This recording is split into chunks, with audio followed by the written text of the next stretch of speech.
beautiful day, and we're about to get surreal with it. Get so real with it. Should be How a are you hit doing song, today, man. John? I'm feeling pretty good. Feeling pretty good. I'm feeling productive. You got my brain going this week with this one, man. Let me tell you. Uh, I'm excited for. I mean, we've been talking about it for the last couple of days. I'm excited for Starfield. I'm excited. I'm feeling pretty Oh good, God. man. So I mean, how are you? You just made the transition from to Microsoft, because I know you're ready for Starfield. Don't get me. I had an Xbox back in the day, but we're talking back in the day, like 360. So And you it's not had the like I'm and you had the new same to it. account. Yeah, Are still you had ser- it. So that's Crazy. that's actually funny because I've had the same Microsoft account from the beginning. I've never changed emails or anything like that. I've had the exact same account since I bought my first Xbox. And a lot of people can't say Yep. that. You know what I mean? Like the people are constantly switching accounts and things like that. But I've always been loyal to the game, my guy. Always. Maybe that's how you can tell the original gangster gamers is by their names and stuff, I'm and not just an how long they've been in that. you know Yeah. I'm not an achievement hunter though. Like I know people who have like 3 million gamer No, no, I'm points not. right now. Like I have like a couple 100,000, if even that. Hmm. I'm actually looking at the highest Xbox gamer store. Going, and sometimes you don't look like they're going. Holy crap! Um, it's a guy named Redemption Denied on Xbox, and he has a 4,056,975 gamers. Holy crap! Wow. He was there from the beginning. He's had to have Wowzers. played every game ever.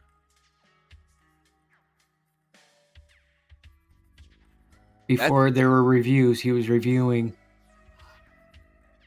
that is insane. I'm actually gonna look I up could his say that about.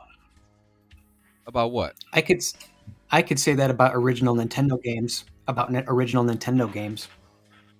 I probably tried about every damn game there was, I have except for like Japanese release or something like that. I have 61,000. There's a lot of Nintendo games. Wow, 61,000 is where I'm at. Where does that's that surreal right there. where does that leave you? In the rankings. uh, I'd say I'd put us up in like the silver tier, maybe. Yep, we're there somewhere. Not my achievement, but by year, by years. We got the legends by years, the numbers Yeah. by years, not by crunching. Mhm. We've just been in it from the very beginning. Yeah, you're right. You're right. Talk to us about what we're doing today. So, this is probably my most favorite style of art that I was introduced to probably back in high school, if not maybe middle school. So I thought we would do a show on this surrealism. Very And I nice. have a lot of information. Well, So if you well, spill the so if you guys beans. like to just sit back and have your ears open for a while, I will educate thee. So I'll give you a little background first. I didn't even know this. I thought surrealism started later, but it actually started in the 20s, and it was a response to the aftermath of World War One. And there's a lot of the Freudian psychoanalysis going on at that time. I don't know why they mentioned that, but I guess that could kind of go in with it. Anyways, the Yeah. movement sought to explore the realm of unconscious mind, dreams, and irrational aspects of human experience. I guess that explains the Freudian psychoanalysis part. Surrealism aimed to break free from conventional artistic norms and create a new form of expression that was often characterized by bizarre and dreamlike imagery. Um, so there some key characteristics happen to be unconscious exploration, dreamlike imagery, automatism, which I don't know, what's that? Surreal artists employed techniques like automatism, which involved creating art without conscious control or premeditation. Okay. I actually have This that one. allowed the artist's inner thoughts. I have that one in my notes as well. That's funny. Uh, I think of Jackson Pollock when I read that. He was Yeah, very yeah. non predetermined Well, in his that one is paintings. yeah, that one is like a technique where they were allowed their subconscious to guide their artistic process, creating spontaneous and unfiltered expressions. I kind of think I think about Jim Yeah. Carrey. I think about like how Jim Carrey does his art, Oh, yeah. and I that's kind of like I feel that Jim Carrey's art kind of fits in that realm there. Did you also get He's able distortion? to summon. Did you also get distortion and symbolism in your notes too? Mm, I didn't see that. A lot of big words that I don't know would actually go in with surrealism. I got like juxtaposition and I got that displacement. I one guess too. that would make sense. Yeah, I got Freedom from juxtaposition as well. convention, That's I did not. psychological and political themes. I mean, the psychological and political themes that ties in with World War One and how everybody was thinking that was the end of war. That was supposed to be the war. It wasn't called World War One. It was called the war, the Great War, actually. Um,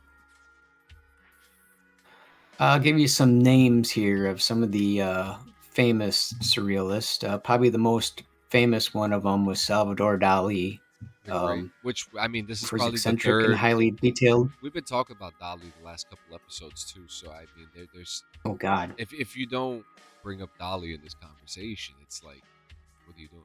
kind of the poster child for him. Um, he did more bizarre stuff. He actually did some stuff with Walt Disney. I don't know if you know this. He might have even had a hand in Fantasia. Yeah. Hmm. Oh man, Fantasia. I'll never forget watching it and being so bored the first half. And I actually remember being a kid and looking at one of my aunts and saying, "You look like one of the hippopotamuses from Fantasia." I I I Whoa. literally I remember being a kid and saying that to one of my I aunts get as a smacked. kid. I don't remember. I remember saying that to somebody though. And but the one Wow. thing that always when I think about Fantasia, I always think about the Merlin and Mickey bit, and how, when with the dancing brooms and Mm, the water and things like that. It was actually yep. very interesting, and that as a kid watching that, I didn't know what I was watching. Parts of it scared the hell out of me. Parts of it questioned what is Yep. happening here, and kind of broadened my mind to a lot of stuff like like more cartoons of that time and the more darker tones that they were showing, and not if and they were fun. Mm. Fantasia was a beautiful work of art that was done.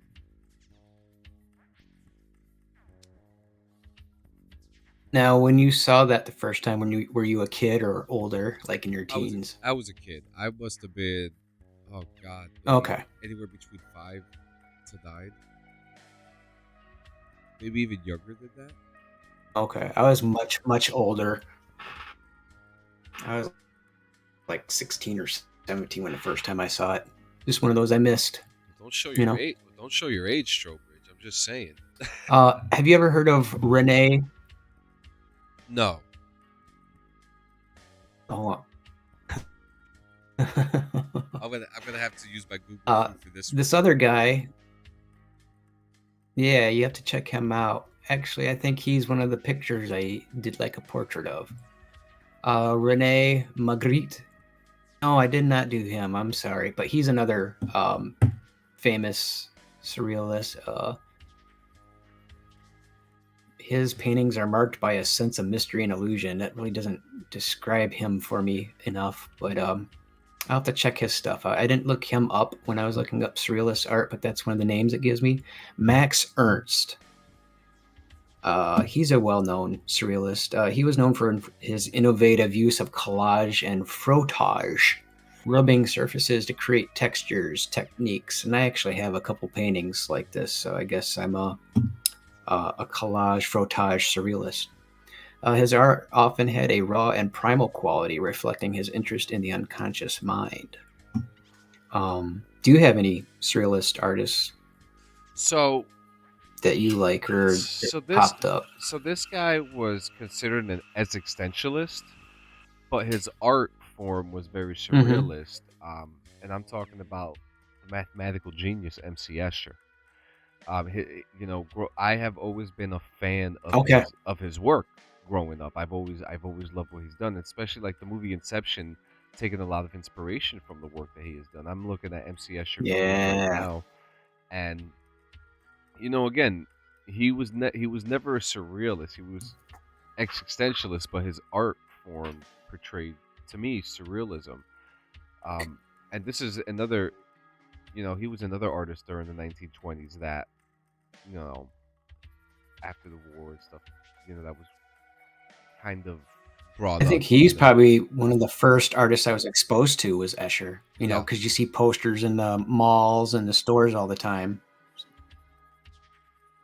I think Pretty neat. if I could be a little specific, I think I remember first hearing about him in the eighth grade during an art class, and I think what was brought to our attention were the different artists in different forms and just like MC Escher's art style. I saw the picture, the image that he drew of himself with the mirror ball.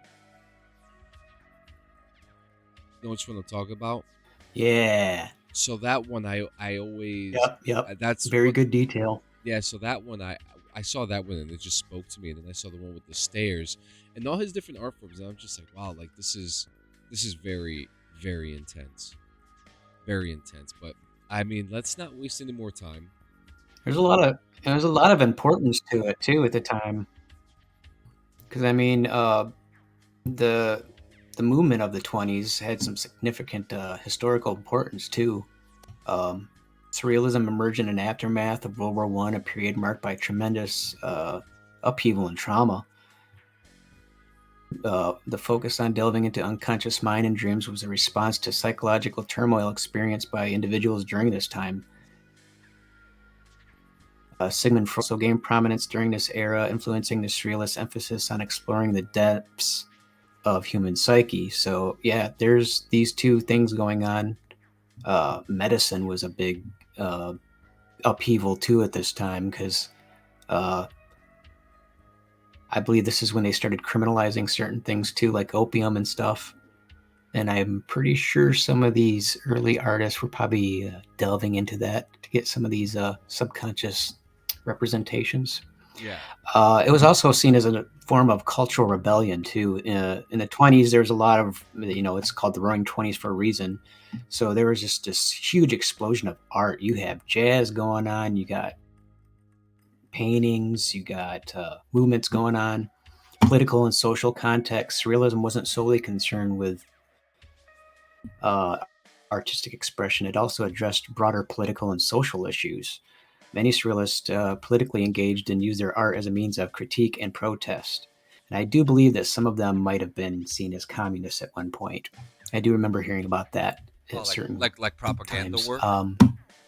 Intellectual, yes, yeah, like they might have been Nazis or something like that. Excuse me. Interesting. Interesting. Um, intellectual and philosophical impact. Surrealism was not limited to visual art, it extended into literature, philosophy, and other intellectual spheres. The manifesto, and I'm going to read a little bit, or at least explain the Yeah, manifesto, because they please actually do. had a manifesto for surrealism. It contributed to a broader philosophical dialogue about nature of reality, society.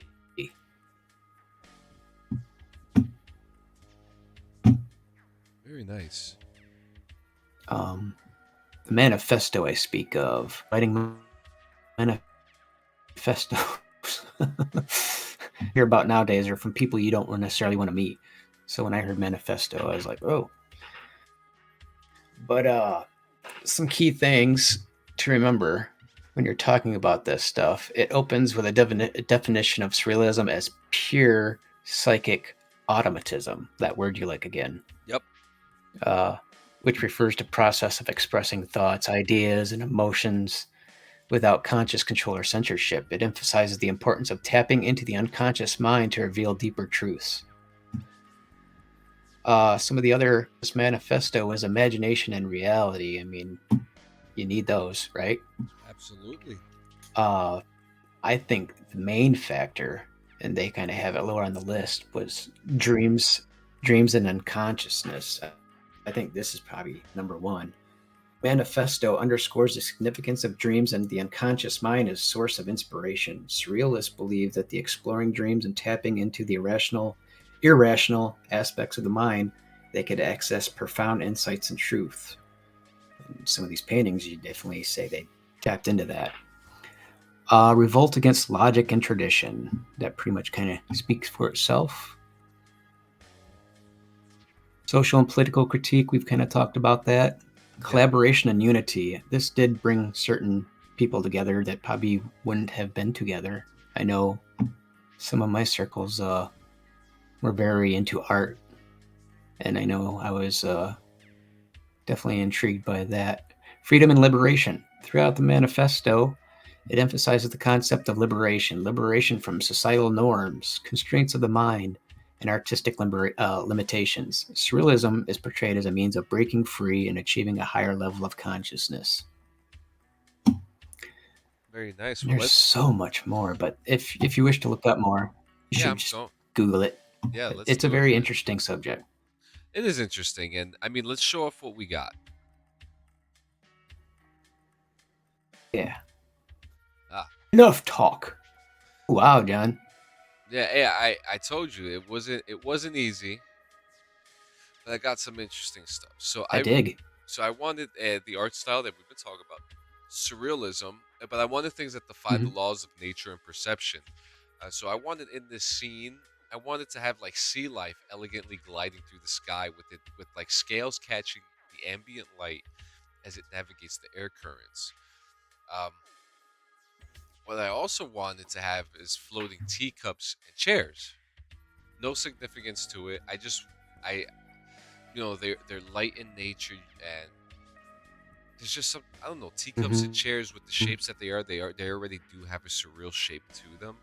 So I think it added to what I was trying to do here.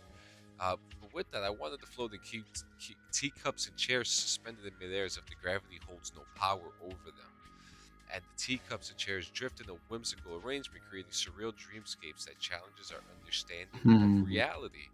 And yet, the sky itself is a canvas of vibrant and ethereal hues, contributing to the dreamlike atmosphere.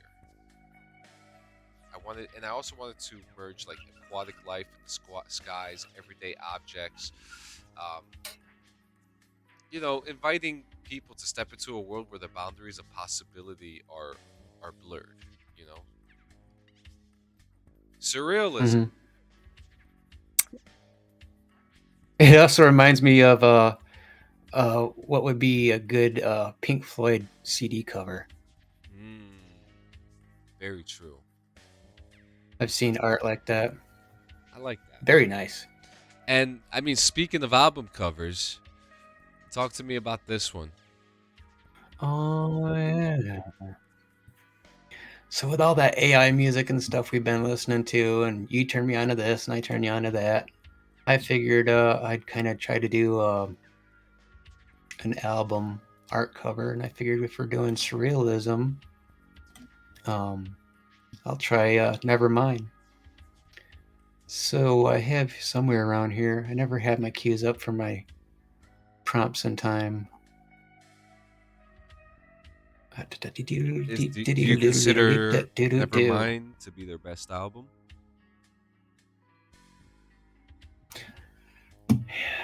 I go between that one and Utero.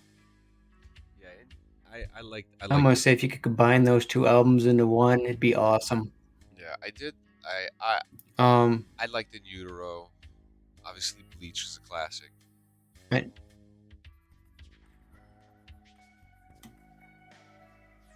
don't know why I can't find my props all of a sudden. This seems to happen more times than not.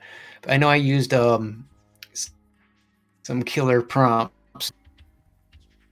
AR 16 by 9s. These are my staples now, pretty much, when I do stuff. I'm pretty sure I threw in a Surrealist portrait. And then, what do they call that now? And we can move it side to side. Is that just a cropping that we can do now? I don't. I think it's just an You know what I mean? I think it's an extension, Okay.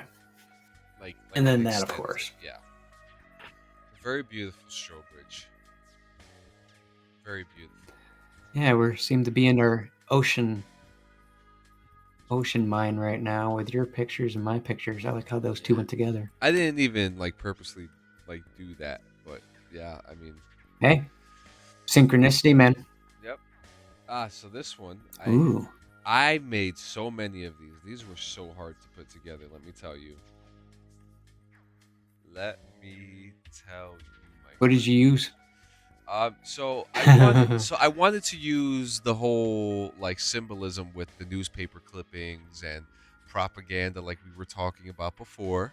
You know, Mm-hmm. excuse me, and it just like had like a quiet sneeze.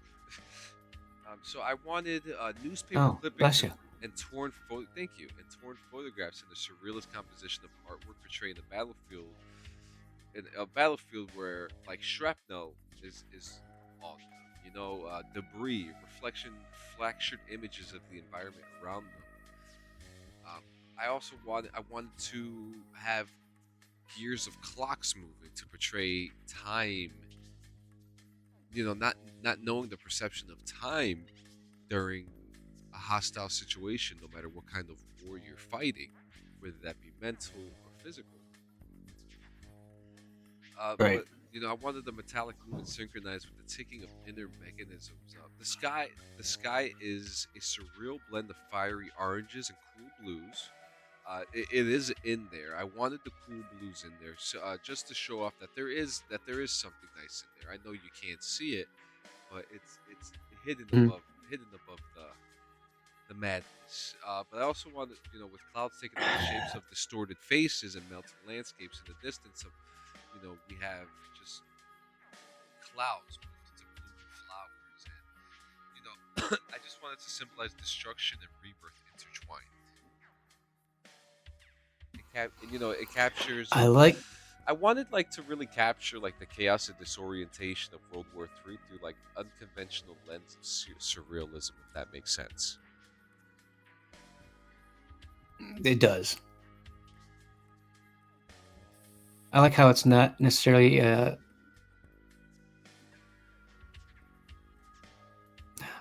When I think of surrealism, I think of not stock footage. Okay, Monty Python, Yes. kind of that style, surrealist paper clippings. Kind of, I like it though Yeah. I because it's not your typical painting.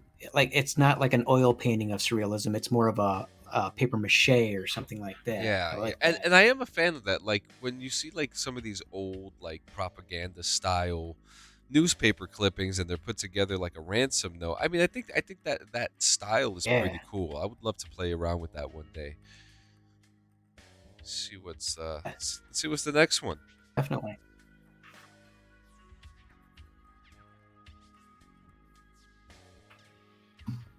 We had to toy around with this one.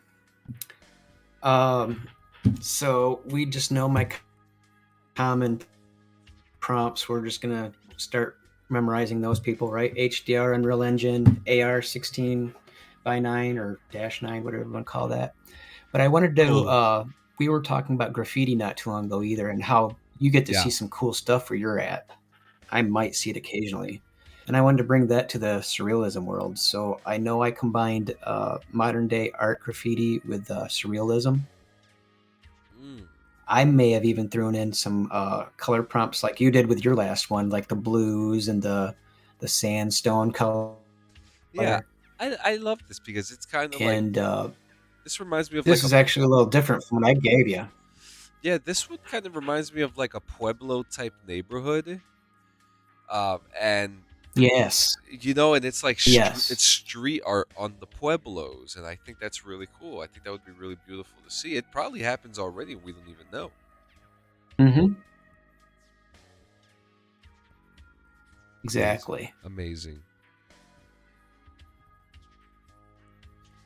This one was simple for me to put Ooh. together. I wanted to portray utopia. That's it.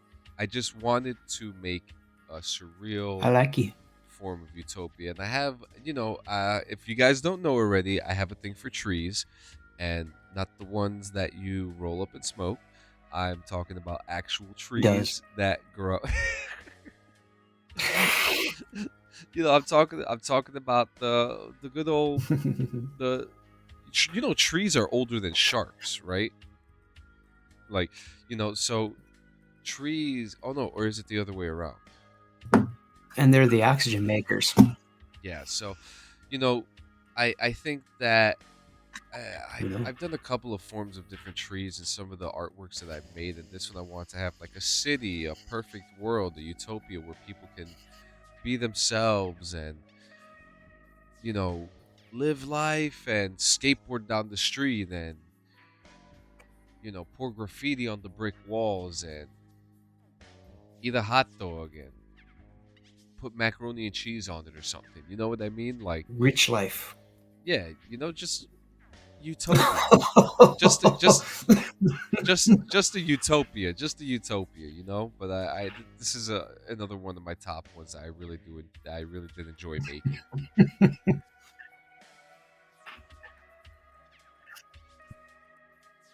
Did you see the ones I kind of did like this, like landscapey? I did, and I liked every I did single a one of couple them. like that. Now, is this the one that you were talking about earlier? Is this the surreal artist? Okay. Yes, and this dude goes by. His name is Man Ray, Manray. I had to look at that a couple times, but that's the dude's name. Where's my info on old Man Ray? Man Ray, where'd you go, Man Ray? I think of boat terms for some reason when I hear Man Ray, or maybe it's Man Ray.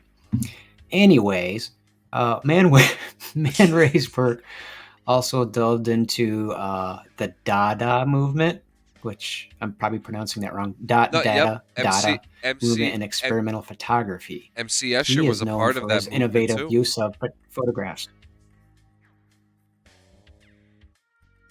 We'll have to look that up because I don't know what that means. The Dada movement, Yeah. cameraless images, his exploration of unconventional techniques. He's about the only one that I've read that used more like photography. So I've done photography, and I'd like to see some of the stuff that he's done. He was born in 1890, Woo! and he passed away in 1976. Oh wow! So he So was about he 80. he lived quite a while. He's around 80 years old. That's amazing. Yeah, I like this. You see the he abstract uh of he that. gives me Alfred Hitchcock vibes. Yeah, I really do like this one because like it had you see the surrealism and the abstract shapes in the back, and then he uses himself as the forefront of the photo. And I love how good old Midge was able to put that together. Mm-hmm. So I wanted to portray a battlefield with clocks. We're coming back into the theme with clocks portraying time and being in whether you're having a mental war, you're having a physical war, and there is no perception of time. There's just you just don't know when it is. Right. And that's what I wanted to portray here. I want you have the sun, and you have like a big planet out like right back there too. Maybe that's some type of moon, and you have the sun. But there's a lot of stuff happening in this art piece right here, which it's like a dark version of Salvador Dali.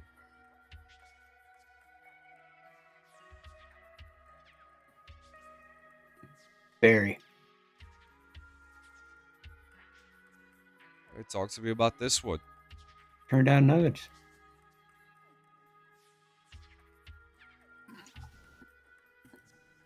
So this lovely gentleman goes by the name of Max Ernst. He was another popular artist of this. His techniques included collage, frottage. I hope I'm pronouncing that right. Frottage. It sounds like I am. Rubbing surfaces to create textures. And another term I know nothing about. Grattage. Scraping paint across a canvas, which I guess I've done that myself as well. His art often reflects a sense of mastery, drawing from his fascination with dreams and the unconscious, which is staples for this style. Very nice. I look that. I love that it has like a painter's look and also like a photograph at the same time.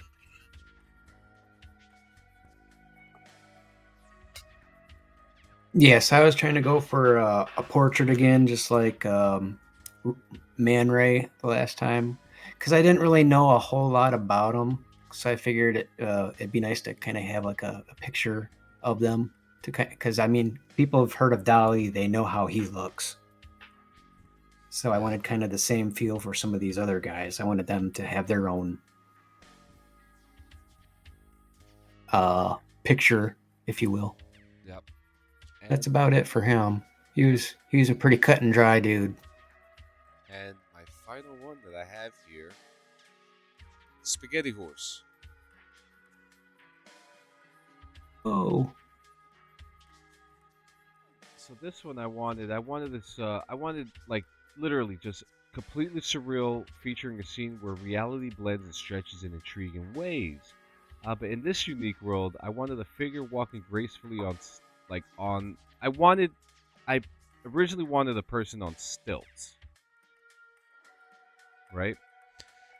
And I think that mm-hmm. you know on the right side, with that extension of the arms, that could be some kind of worldly stilts. But I want them made of the vibrant spaghetti strands that elongate and twist in every step, kind of like a symbiote forming. Uh, Mm-hmm. but the figure's form is stretched and contorted and curiously fluid, defying the Ooh, laws okay. of physics. Nearby, a surreal horse stands tall with elongated legs that reach towards the sky, and its body taking on the unexpected shape of a very comfortable stallion. The landscape around them is kind of like, not a barren wasteland, but just a, you see the skyscrapers in the back, but just it's just more distorted shapes and colors, inviting Mm-hmm. you guys to explore boundaries of imagination and reality with this. I think this is an extraordinary example of distortion in surrealism. You get distortion of perception, a lot of beautiful colors, and something that you could really look at and just kind of just like wonder, you know. Mm-hmm. And for your final one,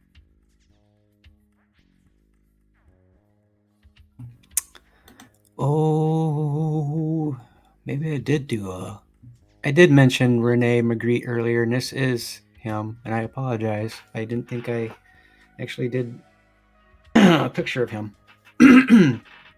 He's this is probably his more of his famous kind of what do you want to call it? Oh, with Dali, he had crutches in a lot of his paintings, and with this guy, Rene Magritte, he has a lot of like pictures of just apples in front of people's faces. I think some of the Beatles art might have been inspired by this guy. oh, interesting. It seems like I've seen a Beatles album that it kind of reminds me of that. Um, some other movie is actually inspired from this painting too. I almost say, I almost want to say this guy was a veteran. He was in World War I as well. I could be wrong on that. I don't have my notes all of a sudden. from what I remember he was. Oh, Um, very interesting. I think he was more into the landscape aspect of it. Okay. Which I mean, you could definitely see here too. I love the clouds, how they look like the apples, or the fruit that's there hanging on the side there. They kind of reminisce the same shape. Yeah. Yeah, but yeah, I mean these were very interesting art pieces that we just saw, and I would like to do a couple more of these sometime down the line in the future.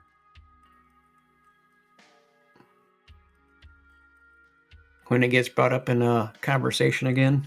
Yep. Yep. And for next week's episode, make sure you check us out because we are going to be digging into each other's mid journey profiles. And we're going to be pretty much like we're going to look at some that were not on episodes or some that really intrigued us. Maybe there might be some outtakes, there might be some really, really interesting ones. But we're going to look at each other's mid journey profiles and choose up to four each, and kind of talk to each other about why we like these images, and what makes these images speak to us, and why we chose these, and why we like these, and consider these the best of the four. You know. Mhm. But Strobridge, Yep. once again, thank you.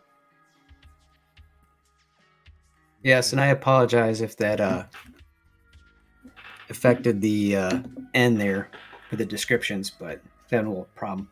Yeah, I think we got it under control. yeah, we do. But yeah, Cool. catch us next week. Good thing. Have a good one. Arrivederci.